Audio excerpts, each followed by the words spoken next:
Hello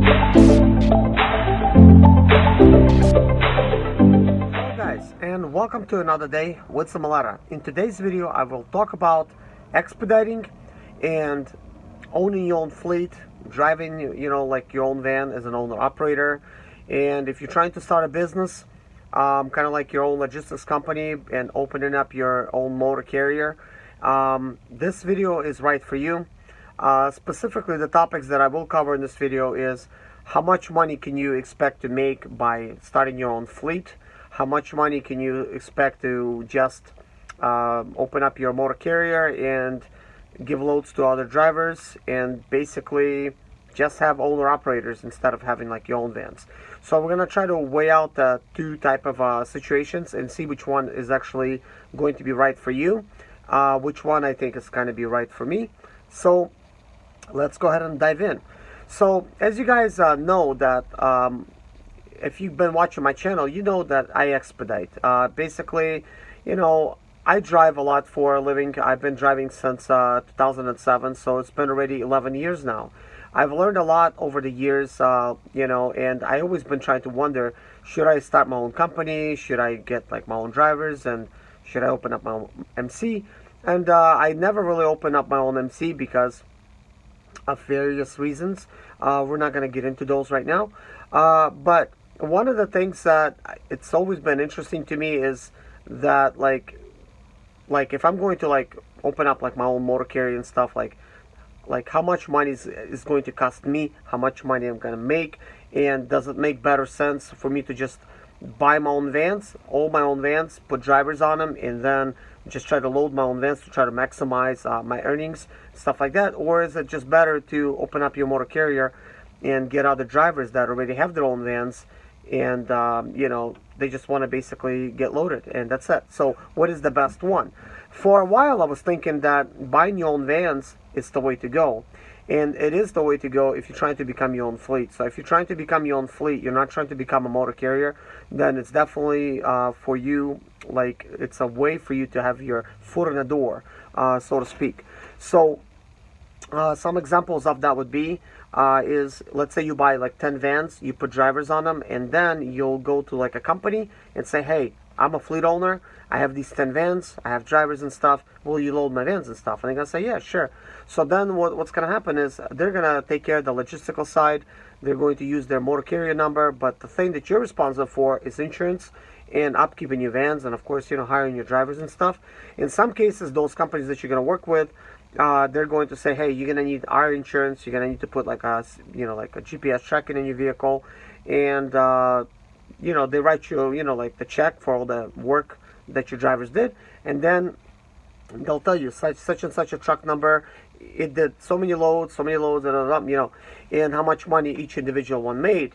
And that would of course make it easier for you to try to decide how much money to pay each driver. In most cases they don't provide that, so you'll just have to, I guess, talk to your drivers and say, okay, well, you got that load, how many miles you drove, like empty, loaded, and stuff like that. But you probably end up just going off what the company tells you. If the company tells you, look, you got a load from, let's say, like Ohio to Ohio, let's say like 150 miles, that's what they're paying for. If the driver drove like 160, then you can't really use that because you're trying to pay your driver a percentage. So if the company's paying you like 150 miles, or even like 170 in some cases, they'll pay you sometimes more miles, then you'll just go off that. Your driver is gonna actually make a better profit, like in the long run. If you're wondering like how to really pay your drivers, is it better to pay like by mileage, or is it better to like just do the percentage? I've heard that percentage works best. The mileages, they don't really work too well for this type of industry. From what I've noticed, I could be wrong. Mileages work best for trucks where they're constantly busy and stuff like that. With expediting, you're not going to be always busy, and if you are busy all the time, then you're kind of lucky, stuff like that. So let's talk about how much the current rates are.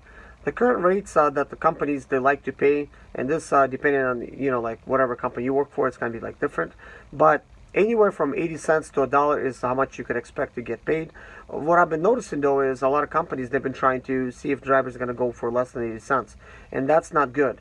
if you're going to be going for less than 80 cents, you're going to be pretty much out of this business, like probably within the next couple years. You're not going to even know like what hit you, and you're going to be like thinking, man, I made all this money, why don't I have any, so that's the way that's going to be. But anyways, having your own vans, it works best if you're trying to just have your own fleet. Let's just look at it that way. And of course, not all the fleets they're successful. I've seen some that just they're making money, but they're spending a lot of it as well, and they're not really growing. So I mean, I guess the thing would be is to sometimes think, okay, well, I'm gonna get one van, and then I'm gonna get a second van. Then you build up to like 10 vans and stuff. And some drivers might say, hey, if that continues, like, and it's really good, I'm just gonna keep buying vans. And guys, that's the way I was thinking about it as well. I was thinking, man, I'm gonna just keep buying vans. Why not? I know how to work on them. I will just fix them myself, put drivers on them, and just keep going. Well, you see, the problem with that is you're gonna run into a lot of problems. One of them is time.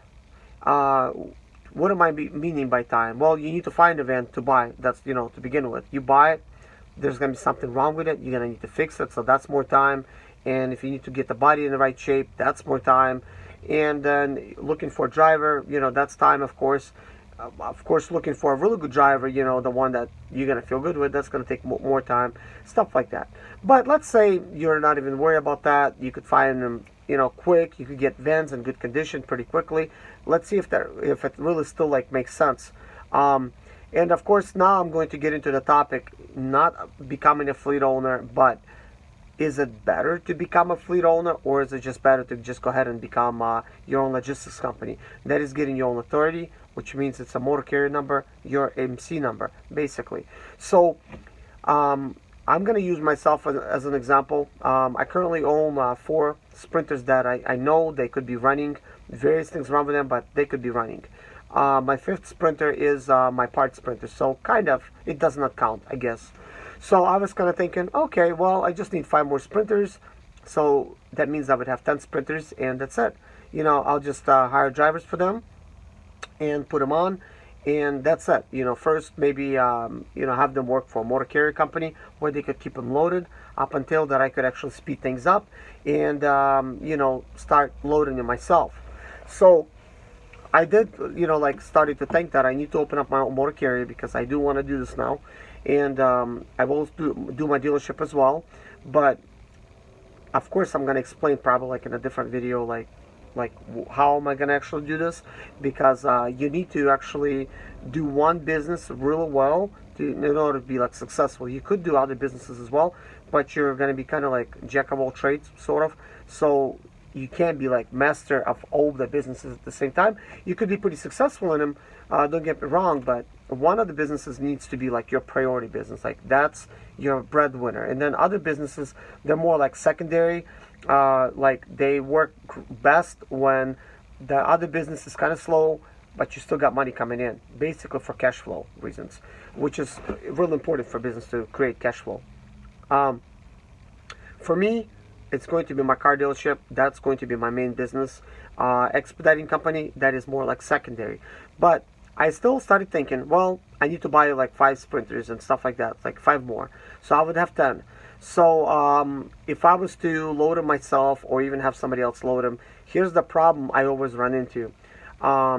It's basically this. First of all, I need to buy all the sprinters. So at the very least, you could expect to pay $5,000 for a sprinter. Even if you find one for $2,000, by the time you end up fixing it and like everything that's wrong with it, it's going to cost you about $5,000 to $6,000. So let's just say, for argument's sake, I could get them for $5,000 each. So getting 10 sprinters would still mean that I spent $50,000 on those sprinters. Am I right? I guess so. That is going to be exactly like $50,000. So then it means I need to get insurance. At the usual price for insurance, for expediting type of insurance, commercial insurance, we're talking about million liability, $100,000 cargo. Usually a typical price is about $500 a month. Some drivers pay less, including me. Some drivers pay more, like a lot more, like over $1,000 sometimes per month, just for themselves. So in their case, they would be paying a ridiculous amount of money. Of course, all of it is based on your driving record, of course, the state that you live in, and your credit history and stuff like that. It plays a big role, and your age plays a big factor in insurance. But we're not going to be talking about insurance. So basically, if I would need to buy 10 vans, that's $50,000. If I need to pay $500 for insurance for each vehicle, you know, to put drivers on them, that's another basically like what, like $5,000 that I'm looking at every single month as an expense. So that's not including the fuel cost, that's not including tolls, that's not including maintenance, and that's not including breakdowns. So as you could see, those numbers are gonna like really add up quickly. Okay.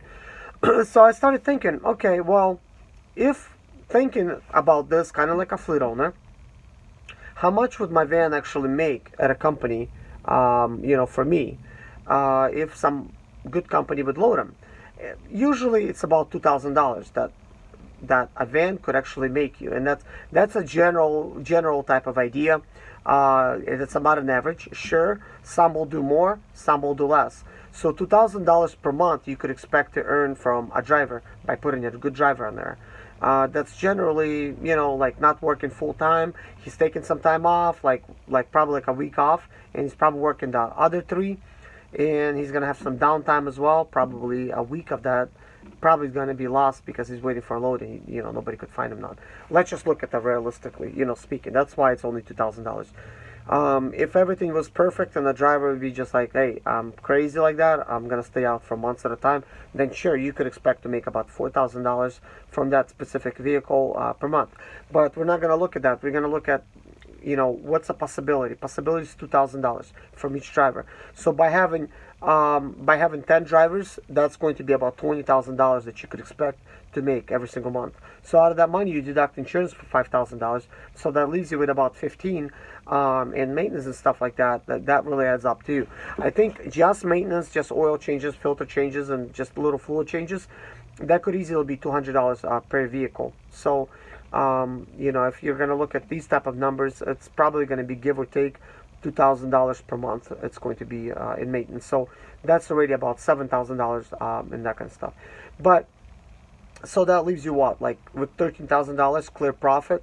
So it doesn't seem bad because you could be laying back, relaxing somewhere on the beach while your vans are running and stuff like that. But of course, don't forget, once your van breaks down, he's going to need to go to a regular shop. I'm not the one that's going to be servicing him, using myself as an example, because he's somewhere in the middle of the country. So once you're going to go to that shop, you just don't know. Is that the problem that's serious? Are they not telling the truth about the repair? You know, that kind of stuff. So you just never know. You'll have to basically base it on what they tell you if you choose to do the work there. And sometimes it could be $3,000 or more for you know, like for service at a car dealership or a regular type of shop, give or take.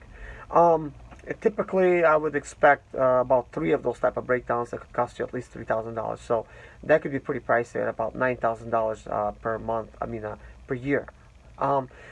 So, what am I basically trying to get at?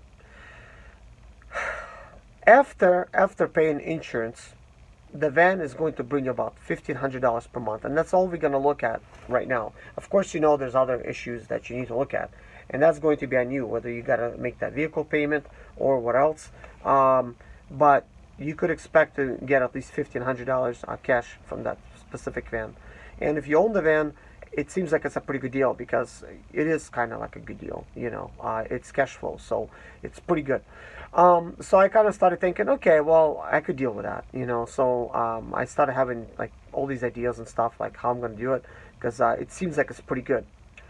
So I guess, you know, keep that in mind, guys. Each van, $1,500. So now let's look at the logistical side. If you got like your own motor carrier number, if you do, then guys, it's probably like the best thing in the world. Of course, having your own MCAT MC number, it is easy to get. I didn't mean to say MCAT. It's like for doctors. MC number. Having your MC number, it's not difficult. If you already have a million liability, $100,000 cargo, you're already beyond the requirements of getting one. You don't even need to get like a workman. I mean, you don't have to get a bond even. You know, unless you want to become a broker, then it's going to be $75,000 bond. But just keeping things simple, like if you're a driver out there, you're like, you could pretty much open up your motor carrier, and then if you could load yourself, if you feel that is kind of like for you. Excuse me, guys. Yep, I got a Coke commercial being sponsored by Coke now. Yeah, so let's put it away. But all jokes aside,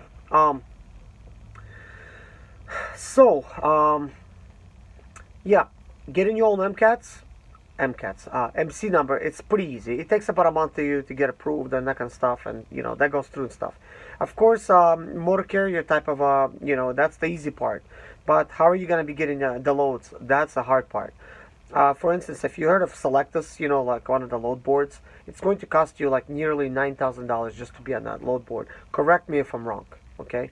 There's of course others like XPO. There's Roadrunner. There's you could probably use Panther and like Landstar and a bunch of other companies like Bolt and stuff like that to try to get loads from them as well. Companies, they sell loads to each other, or you could become your own broker and just go cut out the middleman. Just go directly to companies and try to make deals and get your own loads, which is a pretty good option. So I started kind of thinking, okay, well, how much money could I expect to make as a logistics company? And if I would just stay as an operation, kind of like a mom and pop type of shop, So I'm kind of thinking, okay, I could probably manage about 30 vans. So with 30 vans, most likely I would be getting some help, get a dispatcher, but I could afford it. So I could expect to make with 30 vans $90,000 a month, guys. Just with 30 vans as owner operators, not having any of my own vans. And you might be wondering, how did I get those numbers? And let me tell you, based on my own experience, I'm going to use myself as an example. I work for a pretty small company. It's a mom and pop type of shop. Their operation is about 30 vans. They didn't tell me that, but I have a pretty good idea. That's about 30 vans. And technically, I know I kind of stay busy because they have good contracts and I keep it moving all the time. Of course, the contract that they use is pretty much XPO. It's a lot of Ford and GM loads. So that's what I deliver. And I do a pretty good job, so they keep me busy, so that's how it is. So basically, that keeps me moving pretty good, and I could easily do 10,000 miles per month, per 2 weeks, guys. So per month, if I take a week off, I could do 15,000 miles, guys, and that's pretty serious. That's how much I drive. Like, I drive this many miles. So taking these numbers into account, I'm kind of thinking, okay, it's not because I'm so good and I'm driving like that. I'm pretty sure other drivers that they're probably just as good. So I'm figuring each driver is probably doing about 15,000 miles per month. So, that is that. And we're going to get to the portion where maybe they're not. And we're going to cut it down to half, but not yet.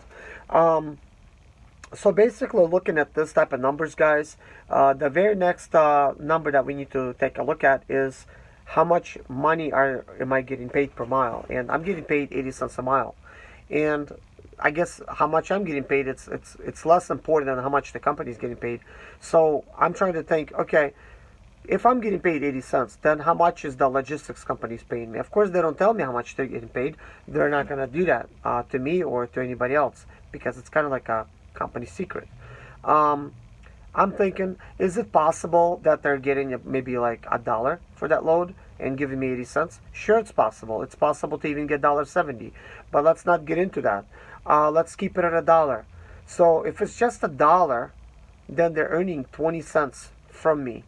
So that means 15,000 miles that I drive at 20 cents. That's about $3,000. So combining that with 30 drivers, guys, that's actually going to be $90,000, guys, per month income. That's how I get those numbers. But let's say, for instance, you're going to say, well, old drivers, they're different. They're not going to be driving 15,000 miles. Maybe you're crazy and you're driving, that many miles. So for argument's sake, let's say the drivers on an average drive 7,500 miles per month. And this would bring the total earnings for the company down to $45,000 a month.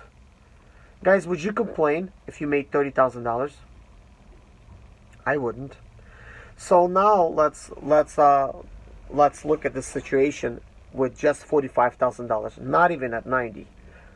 I cut it down to half. $45,000 is how much a logistics company could make with 30 drivers. So each of us is worth to them about $1,500 at this type of rate per month. Guys, that is actually very interesting now. Of course, the mileages are a lot different, and the calculations are going to be different. But I was just telling you just a minute ago that a driver driving in your own van could bring you $2,000 minus $500 insurance. So that brings it down to like $1,500 per month. One van that you have to buy and put insurance on, and you have to still service. So from each van you're making $1,500, but now as a logistics company from owner operator you're also making $1,500. So it seems kind of like, hey, you could do either or, but here's what else the logistics company is not paying for. They're not paying for that insurance. They're not paying for the maintenance. They don't have to buy that vehicle. And they're not getting bad drivers. They're getting only good drivers. How many good drivers you know that don't own their own vans? It's going to be very little. And they're probably in the process of buying their own van. But somebody that wants to work on somebody else's van, they're either financially broke and they just cannot really do it themselves, which also tells you like another thing about the person, their character, that because they're kind of broke, that it's kind of like credit history, it's almost kind of like a judgment of character. If they are in a broke situation, then maybe they didn't get lucky, or maybe they're just making a lot of wrong decisions. And wrong decision making in a company could mean that person is going to be late all the time. He's not gonna keep your van in good condition. He's going to just basically do a lot of things wrong. He's going to be late, which is going to ruin reputation with a carrier, or even like your own score is going to go down because he's late. His van's going to break more often because he don't care. He's just going to drive like he stole it. And sometimes if those drivers get upset, they'll leave your van in the middle of the country. So there's a lot of downsides, and the biggest downside that I see, it's not even that he's going to leave your van in the middle of the country. It's not even that he's going to get a $3,000 breakdown, probably 3 times a year. It's going to be the fact that if he's going to make an accident, well, you're liable for that accident. Your insurance is the one that's going to go up. So that means it's a lot of trouble having your own drivers, and for the most part, it's kind of like expensive too. It's pretty good if you're trying to be a fleet owner. I mean, that's just going to be the thing that you have to do. But as a carrier, oh, it doesn't even make sense. As a carrier, like, you have so much potential. Like, I mean, let's look at this pros and cons. I mean, if you need to hire a driver like with his own van, all you have to do is just sometime during this month, what month, whatever, you'll have to have one driver that's gonna tell you, hey, I do want to work with you. Can you load me? But if you're trying to be like an owner operator, you're like, oh, I need to hire a driver so they could work with me. Okay, so I need $5,000 so I could buy a van. Now you buy a van, and then you realize, oh, I need to change tires. Oh, I need to change the window. Oh, this electronic things don't work. Oh, I need to change the belt, pulleys. Oh, the drive shaft needs to be changed. You start looking at all these simple things, and then you're like, oh, it's bad brakes. And you fix all this little stuff. But then you don't know. Is a serious breakdown coming soon? And it very well may be. But as a fleet owner, you don't have to, as a logistics company, you don't have to really worry about that. It's like, okay, we need a driver, let's put an ad. Oh, 5 guys are interested, to work with us. Okay, sure, we'll work with you. And they look at you, you got your own van, they have a pretty good choice. They're going to say, okay, this guy got an old van, maybe it's not going to work for us. This guy got a new van, yes. They look at your insurance and stuff like that, and before you know it, you're working with that company, and they're trying to keep you loaded, and they're sometimes telling you promises. Sometimes they're not making you any promises, but they don't have to worry about you calling them up and says, hey, I can't sleep in my van. What kind of job is this? Because a logistics company, they know, what kind of business this is. You're going to be stuck waiting for a load, and sometimes for 3-4 days. Sometimes you could even be stuck for a week. Believe me, I had that before. They know that you understand you're going to be sleeping in the van. And if you're going to go get a hotel room, that's on you. That's going to come out of your pocket, not their pocket. So they don't even care. So if you're not over there working for 1 week, well, guess what? Again, they don't care because they're not paying your insurance. But if your driver that you pay an insurance for does not work for a week, you're still paying for that insurance. So you'll still continue paying that. So that's why, guys, I see like a lot of pros and cons with this kind of stuff. And logistics companies, they're winning. And this is why They are, for the most part, they don't have their own vans. Now, like, there is companies with their own vans, but it's a very, very few of them. Of course, those that do have their own vans, here's the thing that they do also have. They have brand new vans. They're brand new, and they're probably going to trade them in a couple of years, just because they don't want that extra trouble of them breaking down. And they're probably doing that for the tax write-offs, because they're making so much money as an expediting company without all those breakdowns, all these negatives. They have to pay a lot of taxes. So as a tax write-off, they're like thinking, okay, well, I don't want to give so many thousands of dollars to Uncle Sam this year. Maybe I should buy some brand new vans. So then you started writing off the interest on those vans. And then now, because you're a logistics company, you've been in business for a while, and you're having all these vans, you're probably getting a cheaper insurance too, because you're getting a multiple car discount and stuff. So this is why rich get richer, you know. I mean, they're bigger now, and they have more power. Like, there's just more stuff that they could do. They could buy more vans, they could hire more drivers, they get more loads, so they'll keep everybody busy. So that's how it is. So, that being said, I think I explained this thing pretty well this time. So, you know, and that's the thing that I just kind of like wanted to talk about. So, what am I going to do? So, I kind of thought about it like this. Well, I want to open up a car dealership, and that's going to be opened up sometime by the end of August. At least that's when I'm going to submit my paperwork. I already have my own office, and I already have the bathroom situation worked out, because my trailer that I bought for my business, it has 2 bathrooms. One of them I'm going to completely convert it to handicap accessible type of bathroom, so that's no problem. So that means I'm going to meet all the guidelines and requirements by the city and state, which is going to be fine. My property was already inspected by the DOT inspector. He said, a DMA inspector. He said I qualify. The city already wrote me a letter saying, hey, you could do it. You qualify. I already have the certificate from taking a class last year that never expires. That I did take the dealership class.